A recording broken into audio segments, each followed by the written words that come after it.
Welcome to Manage This, the podcast by project managers for project managers. This is our conversation about what matters most to you. Whether you are a veteran PM or just thinking about becoming certified, we're here to inspire excellence, stimulate creativity, and help you avoid some pitfalls along the way. I'm your host, Nick Walker, and with me are the chief motivators, Andy Crowe and Bill Yates. Andy, we have a couple of guests on the line today who have experience with a project that kind of hits close to home with all of us who have to negotiate the highways of project management, both figuratively and literally. You know, there's a lot of metaphors that could be used here. There's no question. We're excited about it. And one of the things I'm really excited about here is just the size and scope of this project. I think a lot of us can learn from this. Well, let's get into it. Stephen Lively is the Program Delivery Manager for major projects with the Georgia Department of Transportation, or GDOT. Paul Rogowski is the Senior Project Manager for HNTB. He's the Program Management Consultant. And together, they have worked on projects geared toward helping to alleviate some of the worst traffic tie-ups in the nation. Stephen and Paul, welcome to Manage This. Well, thank you. It's good to be in conversation with you and your listeners today. Well, the project you're involved in right now is in the Atlanta, Georgia area. It's called the Northwest Corridor Project. Can you just give us a little bit of background to this? What is the Northwest Corridor? The Northwest Corridor is a tolling project that begins at the I-75, I-285 interchange on I-75 traveling north to Hickory Grove Road, which is in Cherokee County. So the project starts in Cobb and ends in Cherokee. And then on the 575 corridor, project ends at Sixes Road. So it's approximately 30 miles long of tolling lanes from 285 to the 575 split. There will be 2 tolling lanes to the west of the existing 75 main line. And then north of the 575 split on 75, there'll be a 1 lane utilizing the existing median. And also on the 575 corridor from 75 to Sixers Road, the project will have 1 tolling lane utilizing the existing median.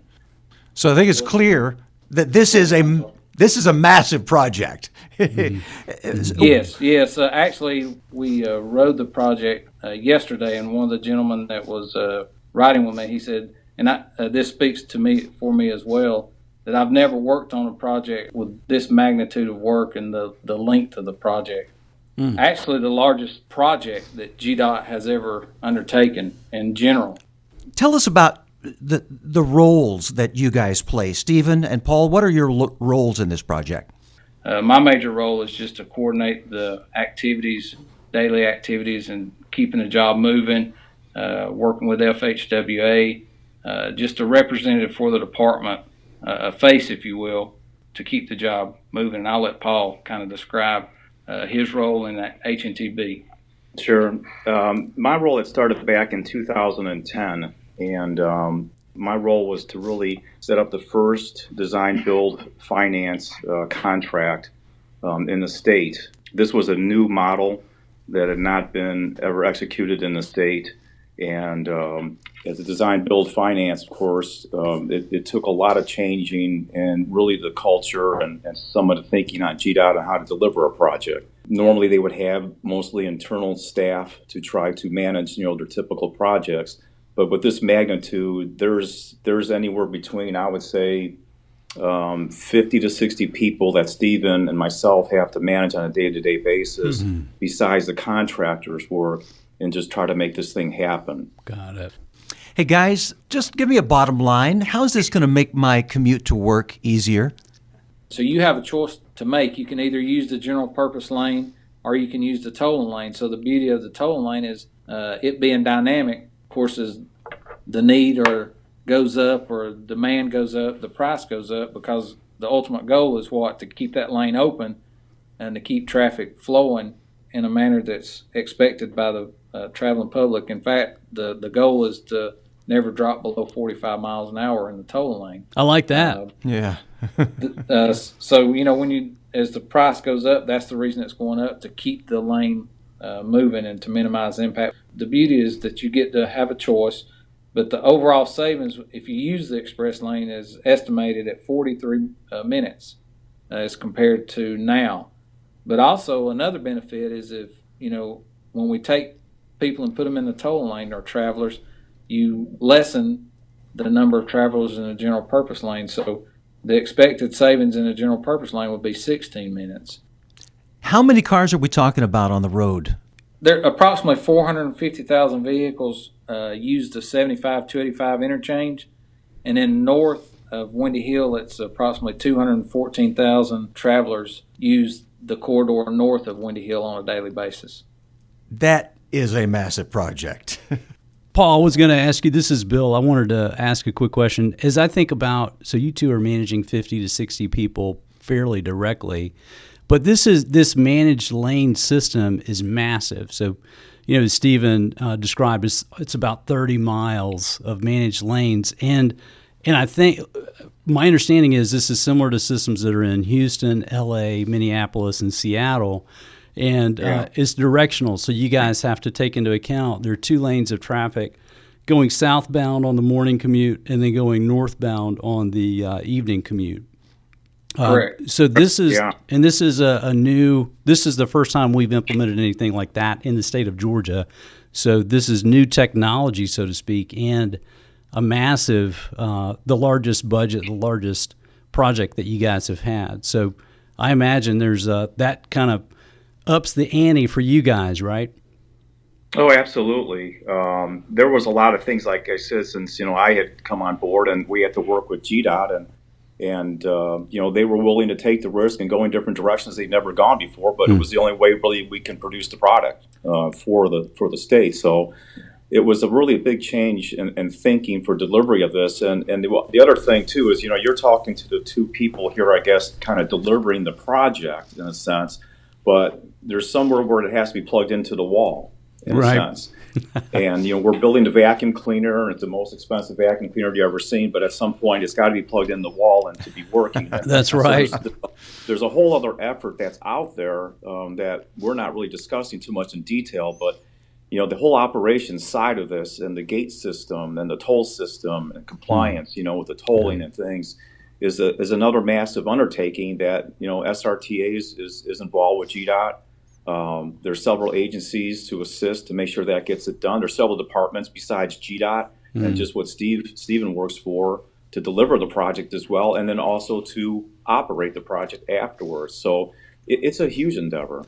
So given all these stakeholders and all these participants, how Paul and Stephen, how do you guys keep everybody on the same page? What kind of communication advice do you have for project managers? Before I got to the project, they were meeting weekly, the team being GDOT and HNTB's management team met with Newer's management team on a weekly basis. So I believe that's a big effort. Also, we meet weekly internally, Monday and Tuesday morning internally to determine how the project's going and looking at questions or answers that need to be addressed. Paul likes to talk about this, and I think it's a great tool that we've used, eBuilder. Paul, what is it, 4,000 plus correspondences that have? Yeah, 4,000 submittals. Really, it's a web-based tool, project management tool. And if you're going to ask me what the single most reason for success, I would think that it doesn't necessarily have to be eBuilder, but there's other options that are out there. But having a web-based project management tool is very critical, because if you could imagine handling over 4,000 submittals and somebody running down to GDOT's offices and just the staff that they have, it would be impossible for us to turn over all the reviews and things that we have to accomplish on a day-to-day basis. But going back to your question too, with a project of this magnitude as well, and Stephen alluded to the communication aspect, I always call this kind of like the octopus, of complexity of the project, because you've got so many different areas that you're trying to tackle at the same time. You've got tolling, you've got maintenance, you've got construction, you've got right-of-way, design, and I'm sure I'm missing a few here. I mean, there was just so many areas that this is the most complex project. I think you got everything that you could manage. You got finance, you've got the legal piece of this. So there's so much that is at stake on a day-to-day basis that is really not your typical project because of the fact of just the scope and what it demands. Right. So we do have a series of meetings, and we always project it out on a weekly basis. And I think as maybe a recommendation to the PMs that are listening out there is you got to have a plan set for it, but try to have as much communication, but not to the point where you're going to over communicate where people can't get their jobs done. So we had a lot of things planned out because of those different areas and the different areas of expertise that you got to have in place in order to be able to execute with such a fast pace. But eBuilder, like Stephen talked about, was probably the main thing that would allow us to go ahead and accomplish what we have to do on a day-to-day basis. As we go through this and talk about projects, there's always risks associated, and one of the obvious risks that you'd think of with an infrastructure project would be weather. And in the project management world, we talk about risks being positive or negative, and so I guess with a lot of the milder weather we had over the winter, that was sort of a positive risk in a lot of ways. I assume. For the people actually doing the work. What other risks do you guys encounter with something like this? What keeps you awake at night? That's the beauty of this model, if you will. This is a design build instead of a design bid build. So the weather, while it is a consideration on this project, I believe we've minimized that risk because we've put the design and the construction practice totally on the developer. So we've mitigated that risk, but that is a risk that we do consider and worry about. And it's been, like you said, it's been a milder change in weather over the past year and a half. Some of the other, I guess one of the biggest risks is just the size of the the sheer size of the project, $834 million. So you're wrestling with, am I missing something? That's one of the things that I always worry about. Am I missing something? Is something small that we may perceive as small coming back to bite us? Also, another risk for the department is this is one of the first models in the state that this design build finance model that we're using. The delivery method of the design build of this sheer size, it's a paradigm shift for the department. In the past, most of our work was design bid build projects. So there's the department engaging in a new endeavor, if you will. Paul alluded to it earlier. Yeah, Stephen, describe that difference. Just as you've said, this is a different approach that you guys are taking. Go into that a little bit further. What do you mean by that? Design build versus design bid build. Design bid build, the department would either internally design the project with staff or consult that out to a consultant company. Then we would finalize those said plans, let it out to a contractor for them to bid on the work, and then of course award it to the successful bidder. In this phase, we've allowed the developer, Northwest Express Road Builders, to design and construct the project. They set the staging. They're in total control of the plans as far as we set parameters, of course, for them, but inside, those parameters, they're in control. So, for example, and this is just a small example, but like in a design bid build project, we would have staging plans that we set up. Well, in this model, they do that. That responsibility is on them to stage the work and meet our expectations. So it's a different model for us to look at, and how you manage that. The beauty of this model is to create innovation, and allow the market, if you will, or the team on the other side of the fence, so to speak, create innovation that's in an acceptable manner to the department, that's something we can live with. The e-builder process is another innovative way. That's something we haven't done within the department. It's the first time GDOT's ever had also the design build team allow for frontline inspection as well. Correct. And I don't know if that was alluded with what Stephen just said, but I just be specific to that. That's the first time ever that's been done, because you're trying to shift the quality responsibility onto the person who could most control that, which is the developer building the project. Now, that doesn't mean that they total do the inspection and we just let things go. We also have two other teams that also do what we call oversight inspection to make sure that that's being taken place. But if for some reason something is constructed in the field wrong, GDOT's not in the path of direction for directing them to do something that could be wrong, where then GDOT's in the light of having to reconstruct something. It's totally on them, on the risk, as far as for controlling the quality product and also making sure that design that they designed is being constructed per their plan on their side. Paul, that seems to me like there'd be a lot less finger pointing and saying, hey, that's not my job. There's more ownership there and a better partnership with those that are doing the construction. Yeah, and that's the goal. Because we've had situations in there where, they've had to come back and they've had to reconstruct certain items, and they couldn't look at GDOT and say, well, you kind of told me it was okay.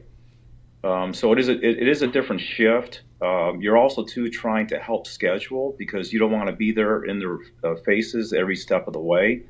You want to have them have the flexibility, but still at the end of the day, they have to comply with the contract. And we still have plenty of safe relief valves in place to make sure that happens. Yeah, there's parameters set up in the contract, but we give them freedom inside those parameters. And I'll give one example. If there was if in a design, you'd ask about design bid build. In the design bid build world, if we had a major flaw in the design or some flaw, then the department opens themselves up for a claim possibly, or they try to mitigate. I guess, as a department, attempts to mitigate that flaw in the design. In this case, in this model that we're using, if there's a flaw in the design, it's not the department's flaw; it's right. the developer's flaw. So, like you said, the finger pointing is stopped at that point, because if it's brought to our attention, we just say, you're in control of the design. You just have to mitigate your design. Right. It's classic risk management. I like it. Correct. And the other thing, if you don't mind, and since I'm almost the last one standing at the top of the hill on this project, I'm getting ready to be pushed off maybe after this podcast. There's other risk here that I think that in the beginning of time that I think we really try to take a close look at. Even before Stephen came on board, and you always want to take a risk, which I call the three cancers of any project, which is your right of way, your permits, and your utility relocations. Right. So because of this project and the longer procurement, GDOT did look at those risks, because those are the things that get in the way of the contractor. Because you wait to give him the contract, and in true design build, if he's responsible for all that, it's very hard for him then to set his schedule and accomplish the mission if he's starting so late in the process on those things, because right away can take 18 months on some parcels. Right. So we took a very aggressive route in trying to acquire the right of way in conjunction with the procurement. So when the person came on board and they came on board, we can tell them which parcels were able to go to clear certain areas so they can work in it.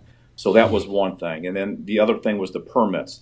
We started working with the agencies to the scope that we knew. We understood they had flexibility in design, but if they changed anything, it was their responsibility to come back to that agency and make the changes. But at least we started discussions, at least we moved the permitting process further down the path so they can start sooner as well and clear certain areas as well.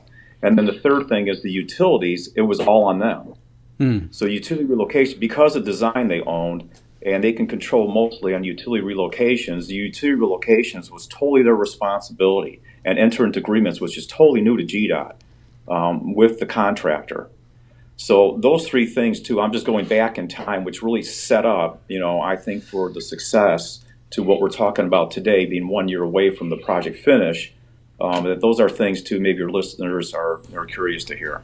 On these large projects, it's kind of known, but there's an alternative technical concept process that happens before the contract is awarded, and allows innovation to come in at the time when you have concept drawings that you're getting your NEPA or your environmental approvals, and allows them to change certain things that the owner would get a benefit, and both time and money could be saved. And that way they can incorporate that into their bid. So that's a very important thing when we start to talk about risk too as well, and innovations. That alternative technical concept process, this project also was the first ever in the state too to utilize that process as well as part of the bidding. Interesting. Guys, when you were talking about acquiring right-of-way and utilities relocation, it reminded me, I have a friend who was managing a project in Mexico City and working for the Mexican government. And as they began to excavate for their capital, they found Aztec ruins underneath, and that complicated things greatly. So I'm sort of it would have been fun to find an ancient civilization underneath the corridor, but I'm kind of glad we didn't, in a sense. Yeah. Let me ask you a question as we talk about a project of this size. And we talk about the integration aspects of it. Talk to me about your role as coordinator a little bit. You have 60 people. You have multiple vendors. You've got to keep the public informed. You've got stakeholders up and down the chain who are interested in what's going on. How do you coordinate all of these efforts with all of these different interested parties? For example, Cobb County, we meet with Cobb County monthly. Amanda, who I mentioned earlier, that's in the room with us, she reaches out to the different agencies for us, provides updates to those said agencies. You know, it's Cobb County, Cherokee County, City of Holly Springs, there's City of Acworth, City of Marietta. We've got a website that is updated weekly. Some of the things that's included in that website is our environmental information, our travel alerts, but just our coordination and our effort to reach out to the stakeholders. They contact us probably sometimes daily and weekly with questions about the project. So they feel I hope they do, and I believe they do. They feel comfortable reaching out to myself or Amanda or Paul, or even our internal GDOT communication staff, so we provide those answers in a timely manner to them. For any citizens too, there's a project hotline they can call in, and we actually use, we talked about eBuilder, and we work on responses back to the public. Yeah, I think in general there's a lot of coordination that has to take place, and something that was mentioned earlier is, look, we've got one part of this, but then there are other parts with the toll components that have to work, etc. So there's just an awful lot of coordination and interfacing there. I just wanted to hear more about how you guys approach that. Yeah, and I'll give one example. I'm sure you are aware that the tolling lane on I-75 South opened up at the end of January. So it's in operation now. So leading up to its opening, the department, in coordinated effort with HNTB and CERTA, internal GDOT, created a Go Live task force. So Paul alluded to it earlier. One of our big task, I guess, moving from this point forward, of course, is opening the project. But the next big task is, like he said, plugging it in. So we have a Go Live task force that includes CERTA employees, HNTB employees, GDOT employees, because we don't want to get to next year and not have the effort, ready to go, so to speak. So we've got a steering committee, if you will, of some of the managers for each agency. And then outside of that, you have, and I'm going to give an example, you have a incident management work. This is something that a lot of the people may not even be aware of, incident management moving forward when the project opens. How do you manage incidents inside the corridor? That's some of the big questions that people are asking, the local governments are asking. How do we get in the corridor and assist in emergency management? So this past Friday, we hosted a communications meeting, and all of the incident management, the fire, police, towing were invited. So we'll meet with those individuals monthly moving forward until the project opens. Internally, GDOT, the maintenance, this is I've told somebody before, this one project is similar to what one district would perform in 1 year, some of the work, if not more, meaning that there's 39 bridges on the project, 68 retaining walls, 45 sound barriers, 273 cameras, and 14 toll zones. So just the maintenance that the department and CERTA will take on when we open the project up is a big deliverable that we have to account for moving forward. Data collection, IT, the IT aspect of it when it's opened up, how TMC plays into the and actually I'm learning stuff as we move forward. Actually at TMC, CERTA and GDOT will have one person sitting side by side, to manage the tolling operation on a day-to-day basis. The hero units will be I think GDOT is looking to utilize between 35 and 40 hero employees just for this project, because they'll assist in the opening and closing of the tolling lane on a daily basis. TMC is the traffic management center, and there's 14 groups, and I would say about 50 people that Stephen's describing. Not only our day job here about getting the project accomplished, but this is now the focusing role. It's just these 14 groups and about 50 people, and it's called actually the Go Live Task Force. And of course, I call it the Go Lively Task Force, but Right. this is really, really the guts of where we're heading in that direction. So it's a whole nother undertaking besides just the day-to-day work and how we function on just to accomplish the project, to be able to plug it in. Right. Guys, when I hear the scope of this project and I think about the impact that it has on so many people in a community and the daily impact, and I look at the budget of over $800 million, it's really impressive to me that you guys look beyond that to sustainability and who's going to maintain this. How are we going to get those hero units on those lanes when somebody breaks down or has an accident? And so this Go Live Task Force and many of the people that are behind the scenes right now, it's impressive to me to think about the planning that you guys have when you think about, all right, not only are we going to complete and deliver this new system, but we're going to be able to maintain it, and it's going to be a great coordination between all these different bodies. So well done in that regard. I'm impressed by that. So I appreciate your input on that.